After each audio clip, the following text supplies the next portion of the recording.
Hey, the title of the message this morning is God's Way Out of the Gray. God's Way Out of the Gray. We're going to be in 1 Samuel chapter 27 to 1 Samuel chapter 28, verse 2. It was really cool this morning. Also, if you don't know, it's football, like NFL weekend, starting the NFL. Yeah, some people are very excited about this.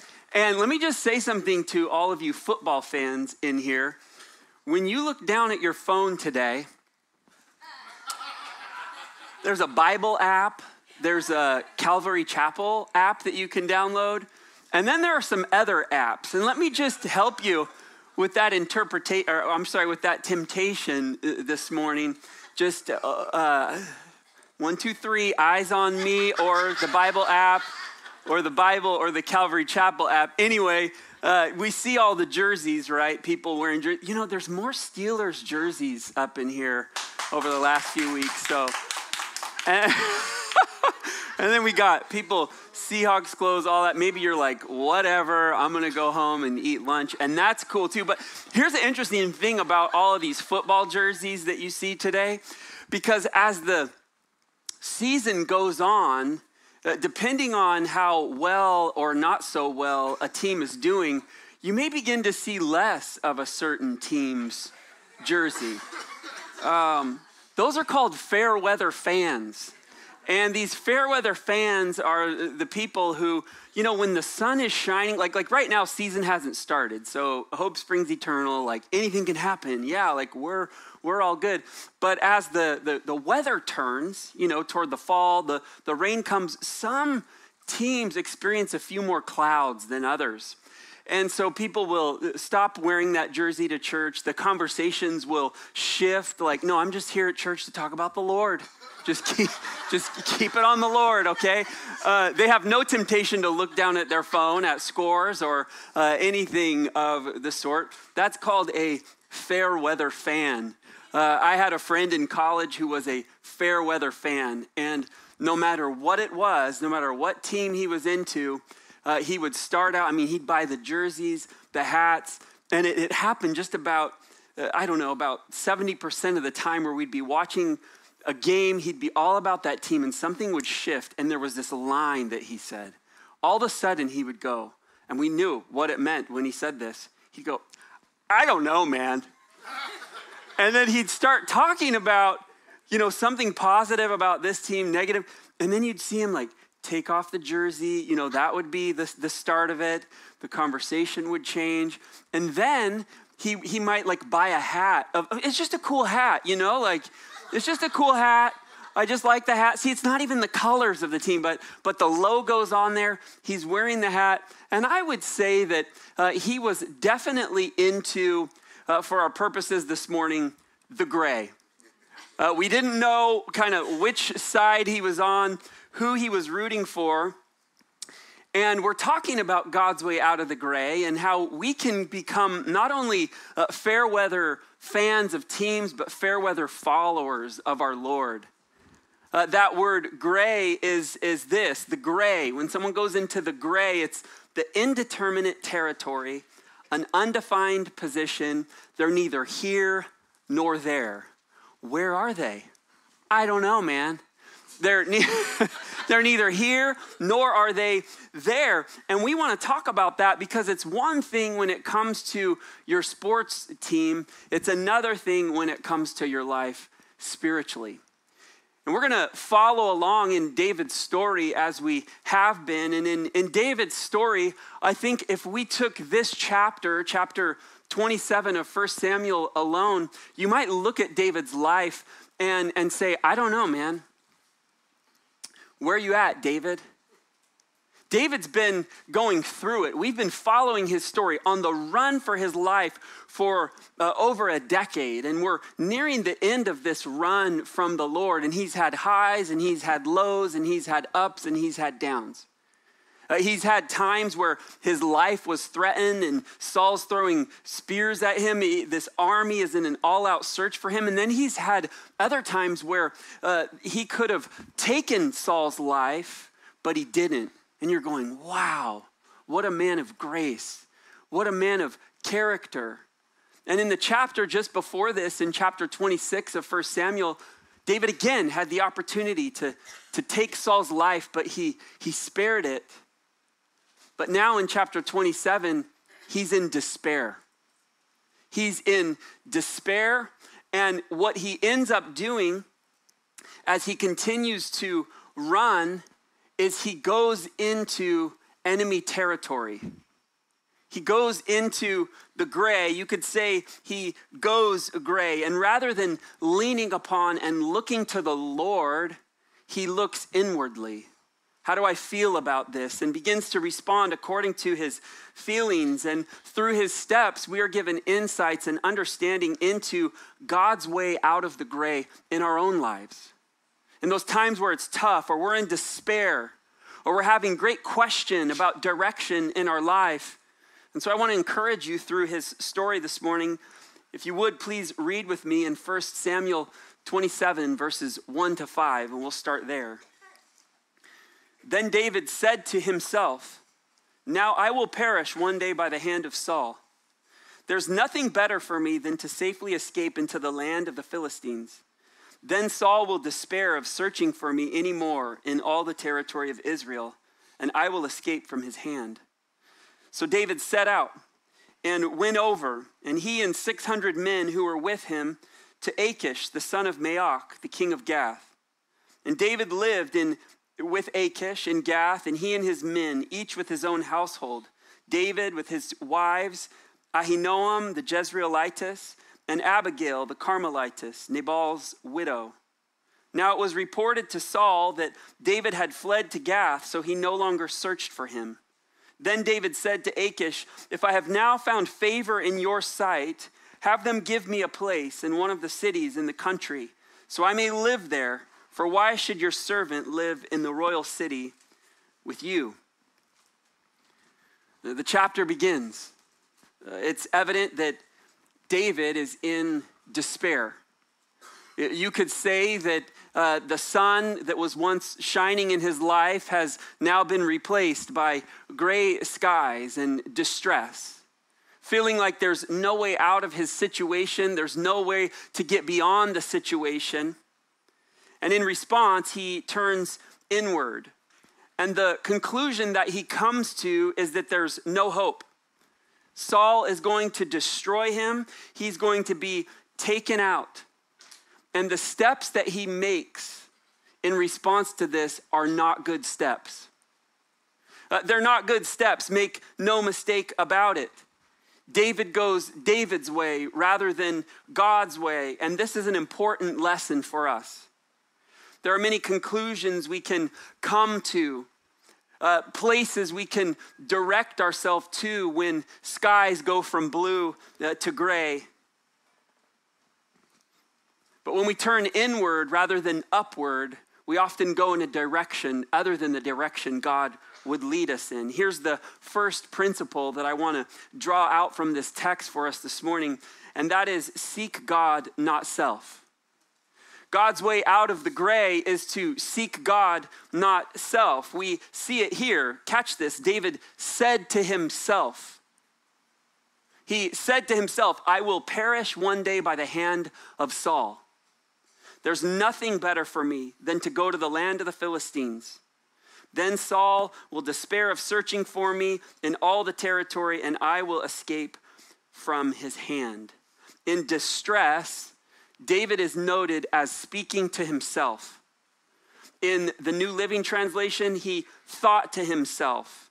In the New King James, he kept thinking to himself. So he's got some thoughts going on. Those thoughts turn to words. He's not talking to the Lord about it. He's not talking to anyone else about it. He's talking to himself about it. David has a conversation going on with himself here. David, the man after God's own heart. A conversation with his own heart. In the Psalms, we see him as a man who seeks the Lord, a man who writes songs to the Lord, a man who prays to the Lord, a man who we might look and say, man, he's an expert at talking to the Lord, is not talking to the Lord here. He's talking to himself. We see other places where David seeks the Lord. Last time that he was in Philistine territory, Psalm 34, I sought the Lord, and he answered me, and he delivered me from all my fears. Those who look to him are radiant. Their faces are never covered with shame. This poor man called, and the Lord heard him, and he saved him out of all his trouble. This is before this situation. He wrote this in chapter 21, but here we are in chapter 26, and he's in despair. This is still true, but what does David decide to do? Seek himself. Hello. David is in trouble, so he begins talking to himself about the situation. He says, "Self, I'm going to perish by the hand of Saul." He's telling himself this. This is an important point to circle because self-talk, self-seeking can be quite dangerous. God has given us understanding, but it's not what we are to lean on. We have an understanding. We understand things. We can know things, and we can learn things. And we can seek God for wisdom. But what does Proverbs 3 say? Lean not on your own understanding. And so you have to be very careful about how you talk to yourself and what you tell yourself. And so check your self-talk. There are many things we can talk over in our lives, things we can begin to tell ourselves and believe, hard times where we begin to speak to our own hearts, and it's dangerous. It's dangerous to do that because we looked a couple weeks ago at Jeremiah 17:9 that says, our heart is deceitful, who can understand it? It's going to lead us here or lead us there or lead us everywhere. Perhaps you've heard about the lady who said, I finally got a hold of my inner self, and it's just as confused as I am. When we seek and speak to ourselves, we put our thoughts, our opinions, our whims, our wants on repeat in our mind, and those things will not offer an objective view on reality. In other words, people don't always tell themselves the truth. They become bound up in their thoughts, bound up in their feelings. What did David say to himself? I'm going to die by the hand of Saul. This is it for me. I'm going to perish by his hand. He's going to take me out. I'm done. In that statement, David had forgotten some things, hadn't he? What had he forgotten? Well, he had forgotten that he was anointed as the next king. God had told him repeatedly that he would be the next king of Israel. Was he king yet? Anyone? No, he was not. Thank you. I'm like, what have we been studying these last couple months? Like, oh no, I failed. He's not king yet, okay? He's not king yet. Jonathan told him, Samuel told him, Saul himself told him, now I know that you're going to be king. Just have mercy on me. Abigail told him this, that he would be appointed over Israel. The Lord had promised David what was to happen, what was to come, that he would be king, that he would cast out his enemies, that every word God had given would be confirmed. The Lord had protected him again and again, and there were times where David could see and understand that. Psalm 27, the Lord is my light and my salvation. Whom shall I fear? The Lord is the defense of my life. Who should I dread? Well, here he's dreading Saul. He's in despair. Rather than seeking the Lord, he speaks to himself. And this is what he says to himself. So he tells himself, I'm going to perish by the hand of Saul.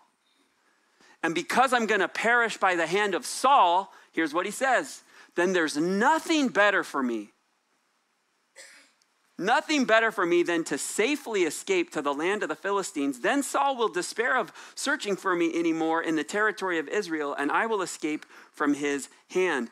David decides to go into Philistine territory, specifically Gath. And if you've followed the story, you'd be going, David, You've been there, done that. You went there a couple chapters ago. It didn't go well. Remember David, he's on the run for his life from Saul. And he runs, flees to the house of the Lord. And there's a priest there, Ahimelech.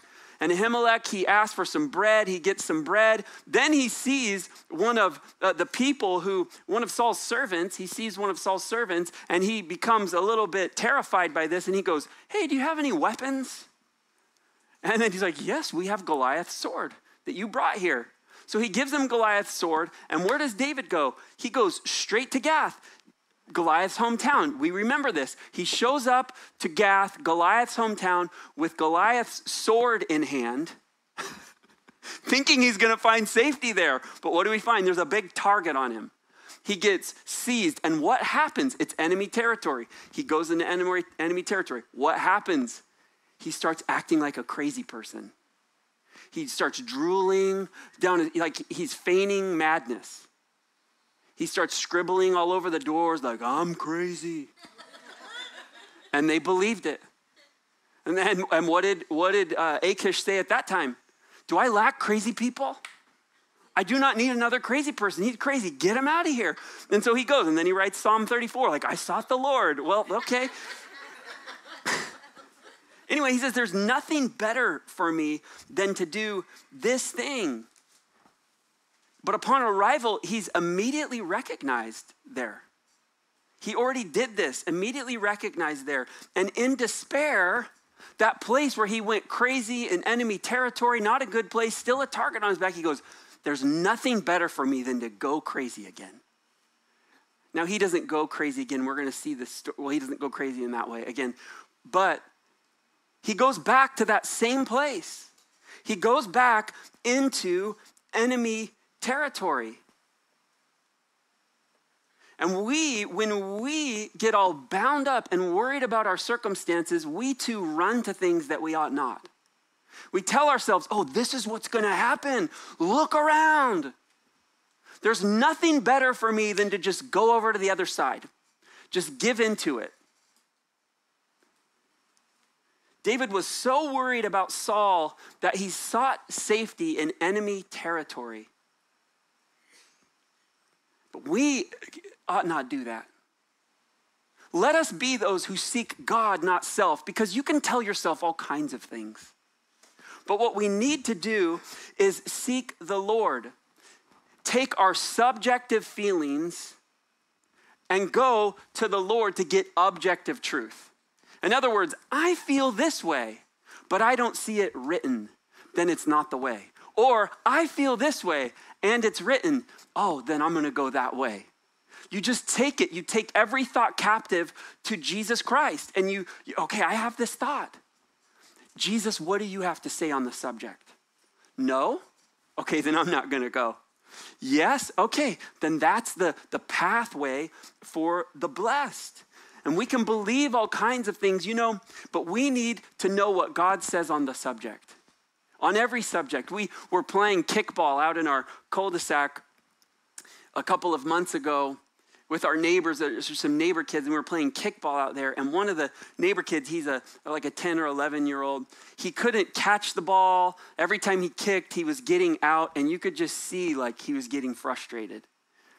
And finally, he's out there, and he misses another catch, and he just goes, I'm good for nothing. I played a whole baseball season. I didn't catch one ball. I didn't hit. It is coming out. I suck. I'm a loser. I'm this. And of course, I'm turning around. And I'm like, hey, that's not true. And he goes, there's only one good thing about me. I said, please do tell. Yesterday, I accepted Jesus as my Lord and Savior. I'm like, then you got a lot of good going on. All that stuff is lie. And I just start speaking the truth to him. Are his thoughts accurate, that he's good for nothing, that he's good at? No. And we begin to point to those things, and we begin to point him to the Lord. You take every thought captive to the Lord. Seek God, not self. You can tell yourself all kinds of things. Going back to Gath is not the answer. Jeremiah 29:13, we love this text. And you will seek me and find me when you search for me with all your heart. David, and the Bible's very honest about its heroes. David's a hero in the scripture, but David did not do that. He sought self, not the Lord. Next, settle on his interpretation of your situation. Settle on his interpretation. Here's what happens, verses 2-7. So David went out and went over, he and 600 men who were with him, to Achish, the son of Maoch, the king of Gath. And David lived with Achish in Gath, he and his men, each with his own household. And David took his 2 wives, Ahinoam, the Jezreelitess, and Abigail, the Carmelitess, Nabal's widow. Now it was reported to David that David had fled, to Saul that David had fled to Gath, so he no longer searched for him. And David said to Achish, if I have now found favor in your sight, have them give me a place in one of the cities of the country, so that I may live there. For why should your servant be in the royal city with you? So Achish gave him Ziklag that day. Therefore Ziklag has belonged to the kings of Judah to this day. The number of days that David lived in the country of the Philistines was 1 year and 4 months. Catch this. David, it says, went over. So he started with his self-talk, then a belief about what is best, and then he went over to the other side. Scott last week talked about crossing over. This is not the kind of crossing over you want to do. To the other side, to enemy territory. Here we have the opposite of the good crossing over, which is steps of faith. This is steps of faltering. David takes his family, his soldiers, their families, and he says, we're all going over to enemy territory. That's where we need to go. And they live with this king. Now, I want you to see what happens, at least immediately. Saul stops searching for him. David and his men are given a city out in the country. But here's the reality. He is living in enemy territory. And not only is he living in enemy territory, but you need to catch this in verse 5. He called himself a servant of Achish. He says, your servant. Oh, I don't like this. I don't like what's happening here.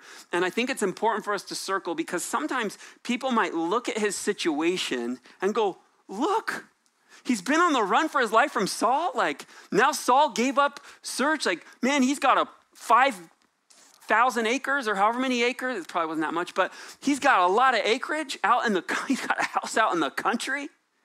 You know, he's living in safety. Like no one's coming at him anymore. But what has he done? He's gone into enemy territory and he has made himself a servant of Achish. And sometimes people can look at the outward situation and say, the ends justify the means. Look how good it's going for him. It sure is working for him. So we shouldn't be too hard on him. Sure, he's in enemy territory. Sure, he's serving the evil king. Perhaps he wasn't living according to God exactly. He's kind of in the gray place, but he's living large. We should be very careful with this type of thinking, with this type of theology where the ends justify the means or momentary ease and pleasure mean that the Lord is working. Do you remember what Hebrews 11 says about Moses? It says that he chose to endure ill treatment rather than indulge in the temporary pleasures of sin. That means that there are times when people cross over into the enemy territory and they're living it up. Let me just say this. When you do that and you're feeling footloose and fancy free over there, you might feel a little release. You want to know why? You become a lot less of a target from the enemy. He doesn't need to target you. You've already taken yourself out. You've resigned to this other area. And this is important because this can slip into our interpretation in our lives. We live according to what we think works rather than what is good, or rather than what is right in God's sight. We are called to live according to his purpose. You know, in the news this last week, I read about this guy, football season again. There's this guy, he was called the Chiefsaholic. So he went for the Kansas City Chiefs, and he was this guy who would dress up as a wolf at the Chiefs game. And you'd see him at the Super Bowl, you'd see him in the stands, and he became this very famous person there in Kansas City, and also nationally. People knew the Kansas City Chiefs wolf guy. And he's this famous guy. They called him this very generous, kind man who's like this most eligible bachelor in Kansas City. Like, you know, everyone loved him. The women wanted him. You know, he was living large. But guess what? We found out. Well, it was like this last year, but it just kind of came to a head. Guess what? He was living large because he was robbing banks throughout the nation. And he would go in and put guns to people's heads and say, I'm going to blow your brains out if you don't give me the money. It's one person's recorded saying, I can't believe the Chiefsaholic was the one that did that to me. You know, he looked so good in wolf's clothing. Well, he was a wolf in wolf's clothing, okay? That's the reality. But people, for the last few years, would have looked at him and be like, oh man, I'd like to get like that guy. I'd like his tickets to the games. You know, I'd like to do it. I want to be the most eligible bachelor. You know, I don't, but some people might. But it seemed like things were going right on the surface. And we have to be very careful to live that way. We have to live according to what God says is right. Do you remember in Matthew chapter 4, Jesus is tempted by Satan himself? And in Matthew chapter 4, verse 8, it says that Satan took him to a very high mountain and showed him all the kingdoms of the world and their glory. And he said to him, all these things I will give you if you bow down and worship me. And then Jesus said, go away, Satan, for it is written, you shall worship the Lord your God and serve him only. He says, hey, you can have all this world. Just go, live it up. You can have it all. Just bow down and worship me. Jesus, no, he was going to endure the cross. Look, let me just ask you this question, because in another place, Jesus says in Matthew 8, whoever wants to save his life will lose it, but whoever loses his life for my sake and the gospel's will save it. For what does it benefit a person to gain the whole world and forfeit his soul? If you were given the whole world right now, would you cross over? I hope not. I hope not. Because what Jesus says is that you forfeit your soul. And if we're those who are to line up and follow Jesus, then we follow him where? To the cross. He said, take up your cross. That means we endure. And what it says of Moses was that he endured ill treatment rather than the pleasures of sin. Why? Because he was looking for the reward. What reward? The eternal reward. Jesus endured the cross because he was looking to the same place, eternity. So as we walk, where do we put our eyes? On eternity. Verse 8, now David and his men went up. They attacked the Geshurites, the Girzites, and the Amalekites. And they went, for they were the inhabitants of the land from ancient times. As you come to Shur, even as far as Egypt, David attacked the land and did not leave a man or woman alive. And he took sheep, the cattle, the donkeys, the camels, and the clothing. Then he returned and came to Achish. Now Achish said, where did you carry out the attack today?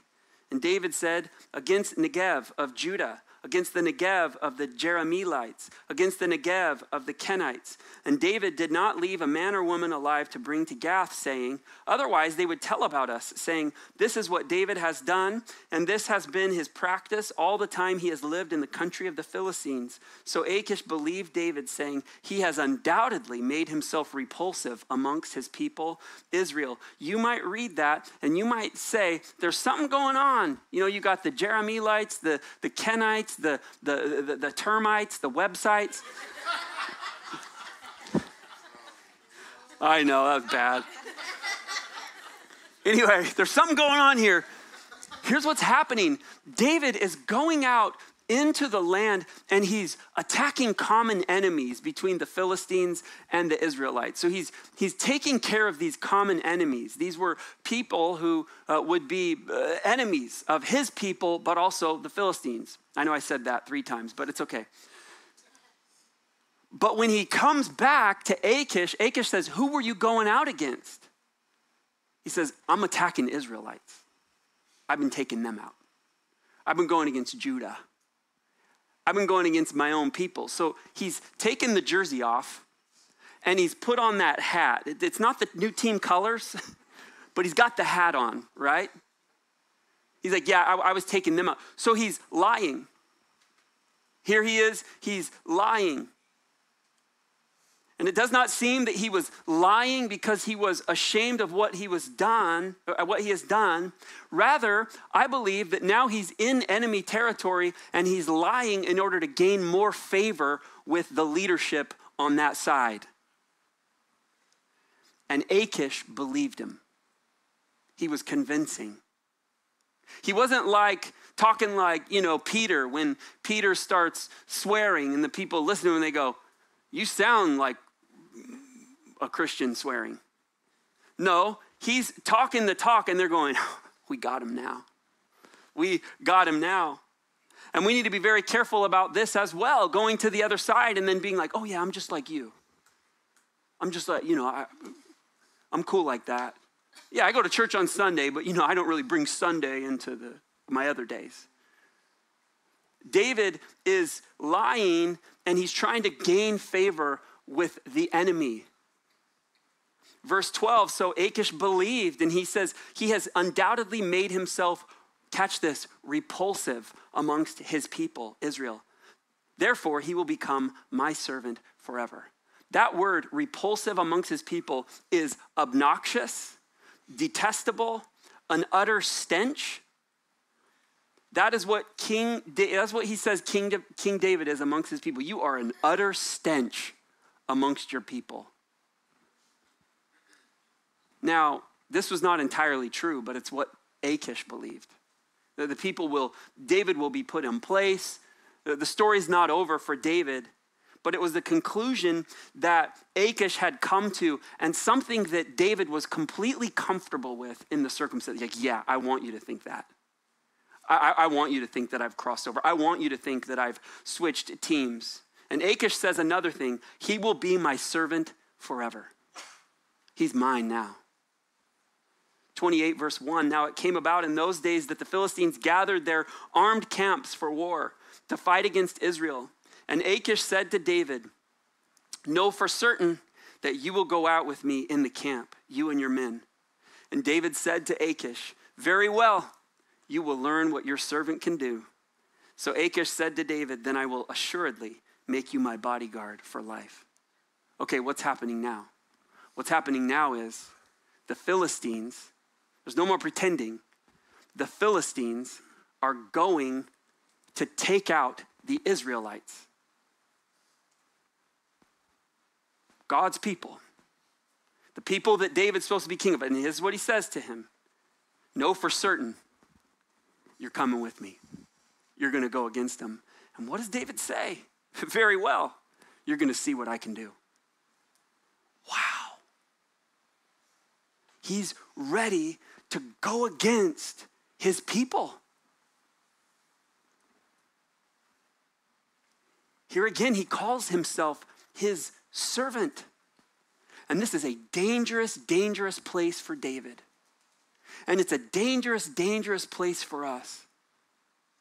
when we go to the other side and we start going against what is right, who is right, and we set ourselves against all of the things that God has shown us and revealed to us, his people. What did the Lord say when he came and met Paul? He says, Saul, Saul, why are you persecuting me? Saul was going against his people. David's ready to go against God's people. And here's my last point for you this morning. Serve him, not shifting shadows. Serve God, not shifting shadows. When David says your servant, that word means exactly what you think it means. His servant. And he says, not only this, David, you're going to go with us and you're going to be my personal bodyguard. That's how far things had gone. He had crossed over, he had found safety in, and he is now serving the other side. Now, what we're going to see is this. It's a shifting shadow. Here's why. Because David says, yeah, I'm willing to go. But in chapter 29, what we're going to see is the people, finally, they're like, no, we don't trust David. Isn't he the one they all sang about? David slaying his tens of thousands? That's that guy. We don't trust him going to battle with us. But David, he's trying to find favor on that side. He's trying to give in that side. But let me just tell you something. David does not belong there. And if you've become serving the other side and supporting that and going toward those things, you do not belong there if you belong to Christ. David was willing, even if for a short time, to serve there. And when David was serving the wrong side, catch this. When Jesus spoke to Satan, he said this, you shall worship the Lord your God and what? Serve him only. David was willing to serve someone else. Oh, that's dangerous.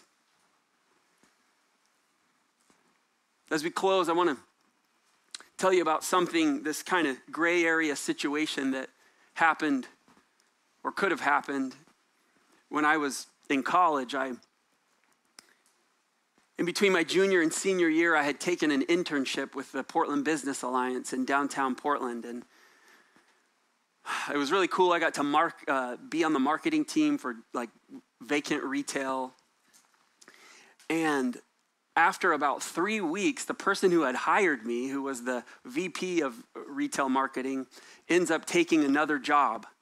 And so I don't really have a boss. This new boss came in, and I was an intern. And so this new boss really just started giving me, which is fine, I was an intern, just started giving me the things that she had to do that summer. So she goes, you know what? Today we're going to change your job. And here's what you're going to do for the rest of the summer. So for the rest of the summer, which was going to be about a month and a half, I was going to have to go to every building between I-5 and I-405 in downtown and make a spreadsheet of who is where. So all of the buildings, like to know who is where, like who's in what buildings, where do they have vacancies. It was a lot of work. I ended up doing it. But what she said at that time was, but don't worry, I know it's hot outside. You're going to be out in the streets. Like, you can just like wear shorts and, cut off shirt and, wear an iPod and just kind of go out there and, do it like that. It's super casual, like, just have fun with it. I was like, all right. So 2 days into this shorts and sneakers and cutoff shirts, guess what? I'm out walking the streets of Portland and the CEO of the company shows up right in front of me. Hi, how are you? Oh, I'm good. It's a little hot, but it's good. And she said, did you sign a contract when you began to work for us? Am I being terminated? I was like, yes, I did. She said, on that contract, did it tell you about business attire, like what you're supposed to wear when you show up to work for us? And I was like, yes, it did. And she said, so what makes you think it's okay to dress like this? I said, well, and I won't say my boss's name, but I said, well, let's call her Sheila. I said, well, Sheila told me that in this new role, I could come down here because it's super hot out here. And, I was going to be outside quite a bit. It's like 90 degrees. that I could dress like this as I did it. She goes, let me ask you, when you go into a building and they ask you, who do you work for? What do you say? I said, I say Portland Business Alliance. And she said, okay, then when you're out on the streets, you're a representative of Portland Business Alliance. This isn't how we dress. I said, okay. I go back to the office. I tell Sheila, you led me astray. No, I didn't say it that way. I said, Sheila. I didn't say Sheila because that wasn't her name, but I said, Sheila. I'm not allowed to dress like this, okay? I had a conversation with the CEO, and now here's what she said. Here's what was her response. She goes, okay, well, I think what Sheila meant to say was, in certain parts of the city, like, in this downtown corridor to dress like that. And so I would just say, like, if you're within, 3 to 4 blocks, dress like that. But if you're out there, just, whatever, like, no one's going to be worried about it. And I just kind of, okay, you're obviously new. And I just smiled and nodded, but I did not, I didn't go back to wearing shorts.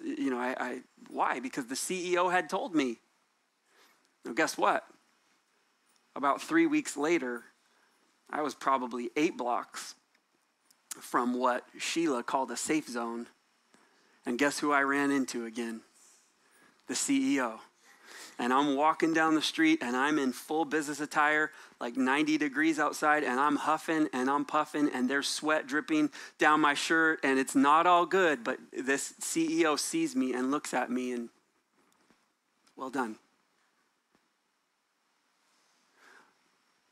Look, I want to tell you that in our lives, there are many shifting shadows. There's many things that you can serve. There's many things that you can follow. There's many interpretations. And there's many people who even interpret the scriptures wrongly and say, I think what God meant to say was. Let me just encourage you to stick with what he actually did say.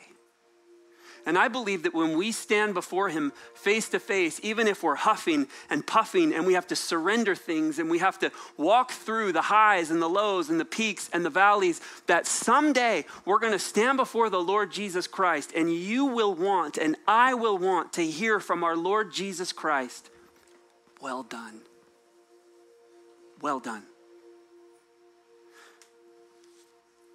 There are so many shifting shadows. What do I mean by that? You see, a shadow is a place where you escape from the heat. And you find that safety in the midst of the heat. And David had found a shadow, but it was a shifting shadow. It wasn't the safe place, though he felt some temporary comfort. James 1:17 reads this way: every good thing and every good gift, perfect gift, is from above, coming down from the Father of lights. Catch this, with whom there is no shifting or turning shadow. What is James talking about? He's talking about God's creative power and how in that day, and in our day even, the sun rises and sets in a different place, and throughout the day, a shadow is cast on a tree or a building, and the shadow moves throughout the day. So if you want to find safety, if you want to find peace, if you want to find comfort in the midst of the heat, you've got to follow the shadow. James is saying with God, it's not like that. When the heat comes, the shadow stays in the same place. He's not a shifting shadow. He's not a variable shadow or a turning shadow. And I want to tell you, I understand that in culture and career and in everything that's going on in our world, there are so many shifting shadows. This was safe in 2000. Another thing was safe in 2010. Another thing was safe in 2020. I mean, culturally, words you could or couldn't say. With God, it's not like that. It's the same place. You want peace? Go to him. You want safety? Go to him. You want refuge? Go to him. He's not a moving target. And so we serve him, not shifting shadows. He who dwells in the shelter of the Most High will abide in the shadow of the Almighty. I want to ask you this. Are you trying to find refuge and comfort and peace in a shifting shadow? Well, it's time to see there's no turning with him. And if you want to really see that, then you have to turn to him. And you have to forsake all these other things and say, Lord, I'm sticking with you. And maybe that's been true. You've been serving shifting shadows. You ready to give that up? You ready to find safety in him? True peace in him? I want to pray for you if that's true. Bow your heads. Lord, thank you so much for your word. Thank you so much that you provide for us a safe place, a refuge. Thank you so much that you're the same yesterday, today, and forever. And no matter what's going on outside, Lord, you stay the same. And so, Lord, I pray for the one who's been looking for another interpretation than yours, or who's been seeking self and not you, or who has been turning to all of these shifting shadows and moving parts. And I just pray, Lord, that they would truly turn and surrender to you, turning away from the things that would lead them astray. And if that's you this morning, you don't need to turn to me. You certainly don't need to turn to yourself.